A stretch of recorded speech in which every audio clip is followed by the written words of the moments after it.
Hello friends, कैसे हैं आप सब। मैं विनायक तिंगलू आप सबका स्वागत करता हूं मेरे YouTube channel smart learning Vinayak Tinglu में। मेरी जो आज की वीडियो रहेगी वो रहेगी कि आप एक डीवीडी या सीडी को कैसे बर्न कर सकते हैं विदाउट एनी सॉफ्टवेयर के। अगर थर्ड पार्टी सॉफ्टवेयर का इस्तेमाल हम ना करें तो हम कैसे एक डीवीडी या सीडी को बर्न कर सकते हैं। ऐसे तो इसके बहुत से तरीके हैं, पर मैं आपके साथ दो तरीके शेयर करूंगा, एक बूटेबल बनाने का और एक सिंपली आप अपने डेटा को कैसे स्टोर करके अपने डीवीडी या सीडी में रख सकते हैं।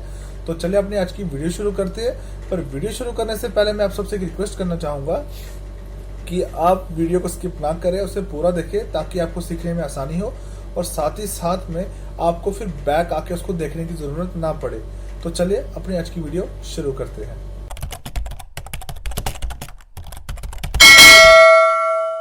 यहाँ पे सबसे पहले हम जो भी आपके पास अवेलेबल होगा वो हम अपने सीडी या डीवीडी रोम में डाल देंगे।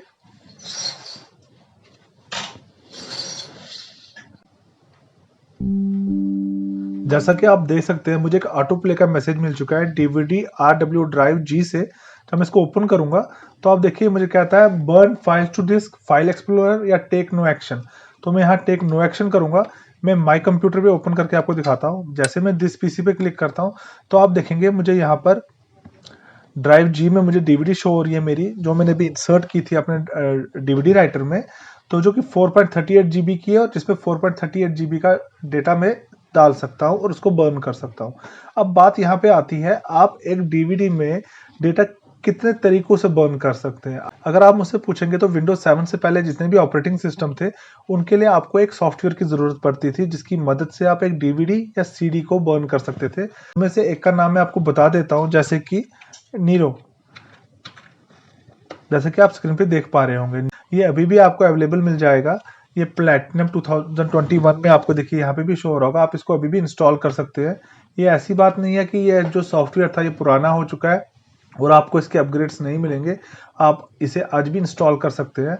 पर जो 2000 विंडोज 7 के टाइम में जब नीरो आया करता था तो इसकी लुक कुछ इस तरीके से थी, जिसमें आपको फेवरेट से लेके कॉपी से लेके डेटा, म्यूजिक, वीडियो, बैकअप के ऑप्शंस मिल जाते थे, जहाँ पे आप कॉपी सीडी भी कर सकते थे, कॉपी डीवीडी भी कर सकते थे और बर्न इमेज टू डिस्क भी कर सकते थे। और साथ ही साथ में आपको मैं इसके एक चीज और बताऊंगा, आप इसमें कवर डिस्क को भी कर सकते थे। मतलब आप कहेंगे डिस्क कवर या कवर डिस्क क्या होता है, तो मैं आपको यहाँ पे दिखा देता हूँ। आप अपनी डिस्क के ऊपर, जैसा कि आप इस पे लेबल देख रहे हैं आप ये, तो इसे कवर डिस्क कहते हैं कि आप इसके एक प्रिंट दे सकते हैं अपने डिस्क की शेप के हिसाब से। इससे ये पता चल जाता है कि आपकी डीवीडी या डिस्क के अंदर क्या डेटा भरा हुआ है। जैसे कि बुक्स के ऊपर जो हमारा कवर होता है उससे हमें बुक का पता चलता है, ये बुक के अंदर कंटेंट्स क्या होंगे। वैसे आपकी डीवीडी पे जब कवर लग जाता है उससे हमें ये पता चलता है कि आपकी डीवीडी जो ये है ये किस चीज़ के रेलिवेंट है।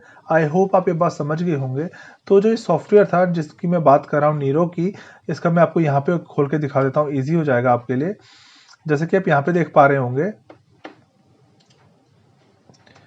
मैं इसको थोड़ा जूम कर लेता हूँ सो दैट कि आपको ईजिली दिख जाए, या कोई और इमेज खोल लेता हूँ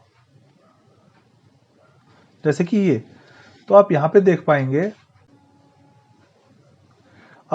पाएंगे, डेटा में आपको एक सीडी को क्रिएट करने का मौका मिलता था, मेक डेटा डीवीडी भी मिल सकता था, ऑडियो भी। इसमें आपको और भी फीचर मिलते थे, जैसे कि अगर आपको अपनी सीडी में इसको एडिटेबल बनाना है, एडिटेबल इन द सेंस मतलब आप चाहते हैं उसके अंदर कुछ डेटा मैं अभी भरूं और कुछ डेटा बाद में भरूं, तो आप वो फीचर का भी फायदा ले सकते थे। इसमें आपको ये फीचर भी मिल जाता था। मान लीजिए आपके पास कोई डेटा है जिसको आप डीवीडी या सीडी में डालना चाहते हैं, पर आपके पास अभी कोई ब्लैंक डीवीडी अवेलेबल नहीं है, तो ऐसी कंडीशन में आप उसकी एक इमेज बना के अपने इंटरनल स्टोरेज में कहीं पे भी सेव करके रख सकते थे। जिसकी जब भी आपके पास कोई डीवीडी या सीडी अवेलेबल होती, आप जैसे ही उस इमेज के ऊपर डबल क्लिक करते हैं तो आपका यही नीरो सॉफ्टवेयर अपने आप ऑटोमेटिक ओपन हो जाएगा और बर्न प्रोसेस को शुरू कर देगा आपके सिंगल क्लिक से। तो उस वक्त जो हमें एप्लीकेशन मिला करता था या सॉफ्टवेयर मिला करता था, ये आज भी अवेलेबल है। आप चाहे तो इसको डाउनलोड कर सकते हैं।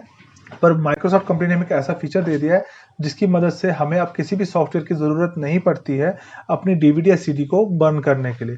उसके लिए आपको जो सबसे पहला जो मैं आपको तरीका बताऊंगा, उसके लिए आपने सिंपली जो भी आपके कंटेंट्स होंगे, जो भी आपका डेटा होगा जो आपको इस डीवीडी या सीडी में डालना होगा, मेरे पास डीवीडी है तो मैं डीवीडी की बात करूंगा, तो सिंपली मैं उधर जाके उसको कॉपी करूंगा। मैं आपको यहाँ करके दिखाता हूँ। जैसे कि इस इमेज को कॉपी कर लूंगा और कॉपी करने के बाद सिंपली यहाँ पे डीवीडी में आके इसको ओपन करके इसको ओपन करूंगा और ओपन करने के बाद इसमें मैं इसको पेस्ट कर दूंगा। पर यहाँ पे सबसे पहले वो आपसे जैसे पूछ रहा है like a usable flash drive या विद ए सीडी या डीवीडी प्लेयर, आपको किस तरीके से बनानी है। आप डिस्क का टाइटल भी यहाँ दे सकते हैं, जो भी आपको देना होगा। मैं इस तरीके से इसको नहीं बर्न करूंगा क्योंकि मुझे इसमें विंडोज 7 डालनी है, वो दूसरा तरीका होता है। तो मैं सिर्फ आपको समझा रहा हूँ कि आप इस तरीके से भी अपने डेटा को इसमें डाल सकते हैं। इस तरीके से आप डेटा इस तरीके से आप डीवीडी में क्या क्या चीज़ें डाल सकते हैं, इमेजेस डाल सकते हैं, अपने एक्सेल वर्ड या कोई भी डेटा जो कि आपको ओपन करना हो। सॉफ्टवेयर जो बूटेबल सॉफ्टवेयर अगर आपने बनाना है, जैसे कि मेरी लास्ट वीडियो रूफिस पे थी कि आप एक बूटेबल पेन ड्राइव कैसे बना सकते हैं, वैसे ही अगर आपने एक डीवीडी को बूटेबल बनाना है तो ये तरीका सही नहीं है, क्योंकि आप इससे अपनी डीवीडी की जितनी भी स्टोरेज, जितनी भी कैपेसिटी आपको ये देता है उसको फिल कर सकते हैं डेटा से, पर ये डीवीडी आपकी बूटेबल नहीं बनेगी। अगर आपको इसको बूटेबल बनाना है तो जो सेकंड तरीका मैं आपको आगे बताऊंगा तो आपको वो यूज करना पड़ेगा। आपको सिंपली इसमें डेटा सेव करके स्टोर करना है तो आप ये तरीका इस्तेमाल करेंगे। तो जैसे कि डिस्क टाइटल में आप नाम देंगे like a USB flash drive में आप save edit and delete files on the disk any time. जैसा कि मैंने आपको पहले कहा, आप इसको यूज करके कभी भी अपनी डिस्क से कोई भी डेटा डिलीट कर सकते हैं या डाल सकते हैं, जो भी आपका दिल करे। पर विद सीडी डीवीडी प्लेयर में आप जो भी चीज डालेंगे ना वो एडिट हो सकती है ना ही वो डिलीट हो सकती है। तो आपको इस चीज का ख्याल रखना है। अगर मैं इसको सिलेक्ट करूंगा तो मैं कभी भी अपने डेटा को ना एडिट कर पाऊंगा ना डिलीट कर पाऊंगा, और अगर मैं इसको सिलेक्ट करूंगा तो मैं कर सकता हूँ। फाइनली मैं नेक्स्ट करूंगा तो मेरे सामने वो ओपन होकर आ जाएगी। ओपन होने के बाद जैसे मैंने उस इमेज को कॉपी किया था, यहाँ से मैंने जैसे कि पहले कॉपी किया था, तो मैं सिंपली जाके वहां इसको जाके पेस्ट कर दूंगा।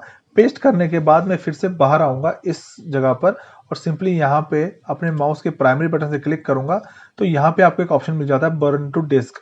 जब आप इस पर क्लिक कर देंगे तो आपकी जो डीवीडी है वो बर्न होना शुरू हो जाएगी और आपका डेटा उसमें परमानेंटली स्टोर हो जाएगा। और जैसा कि मैंने आपसे कहा कि पोर्टेबल डीवीडी बनानी है तो उसके लिए मैंने एक सॉफ्टवेयर का यूज़ किया है। आप चाहे तो आप भी इंस्टॉल कर सकते हैं। अगर आपको वो डाउनलोड करना है तो मेरे कमेंट सेक्शन में लिखिए, मैं आपको बताऊंगा कि आपको वो कहाँ से डाउनलोड कर सकते हैं।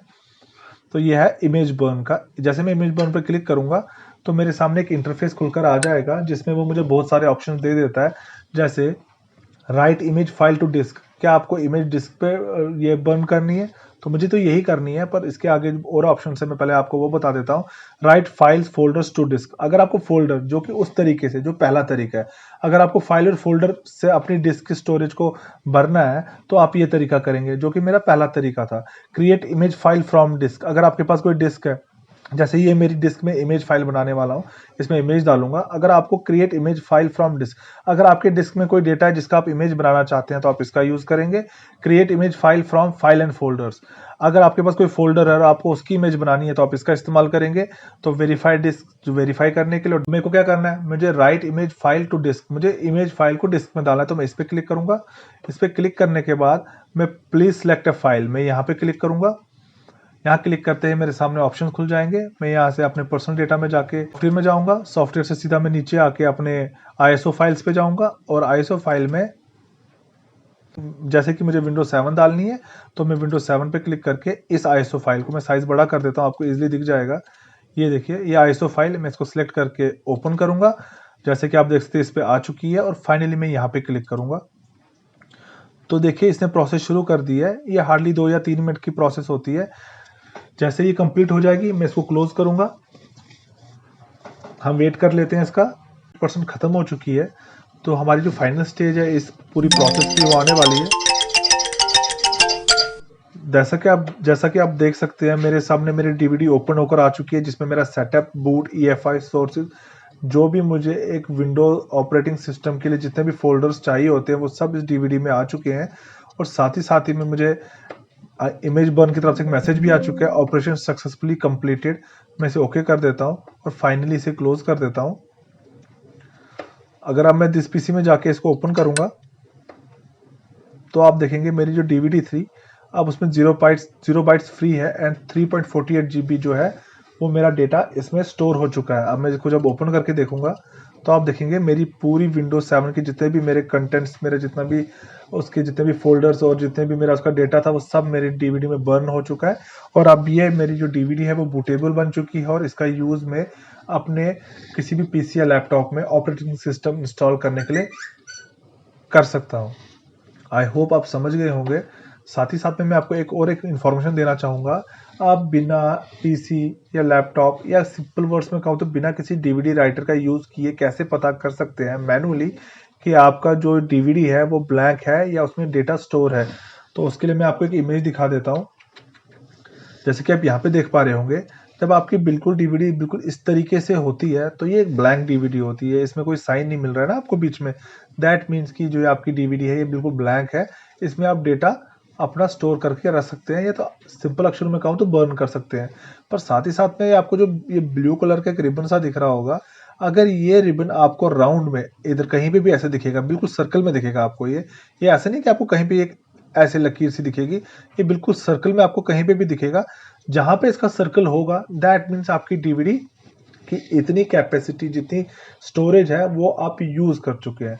जहां पर भी आपको ये सर्कल दिखेगा उसका ये मतलब होता है कि आपकी डीवीडी में जितनी भी स्टोरेज की कैपेसिटी है उसमें से आपने उतनी परसेंट उसका यूज कर लिया है। जैसे कि यहाँ पे आप देखेंगे तो ये एंड में दिख रहा है आपको, ये देखिए, ये बिल्कुल जहां जहां से मैं अपना कर्सर घुमा रहा हूँ यहाँ पे ये आपको लाइन दिख रही होगी। दैट मीन्स कि मेरी फुल डीवीडी जो है वो मैं यूज कर चुका हूँ और उसमें कोई भी डेटा स्टोर करने के लिए स्पेस नहीं बची है। और अगर यही लाइन जो है, जो कि आपको यहाँ पे बड़ी आपको थोड़ी थिक दिख रही होगी और यहाँ पे आपको बिल्कुल थोड़ी पतली थिन नजर आ रही है, अगर ये लाइन यहाँ पे आसपास में कहीं यहाँ पे आसपास में होती, दैट मीन्स कि आपने अपने डीवीडी का उतने ही परसेंट का इस्तेमाल किया है अपने डेटा को स्टोर करने के लिए। आई होप आप समझ गए होंगे। अगर आपको मेरी बनाई हुई वीडियो पसंद आई है तो प्लीज़ मेरे चैनल को लाइक, सब्सक्राइब एंड शेयर करें। Thanks for watching the video.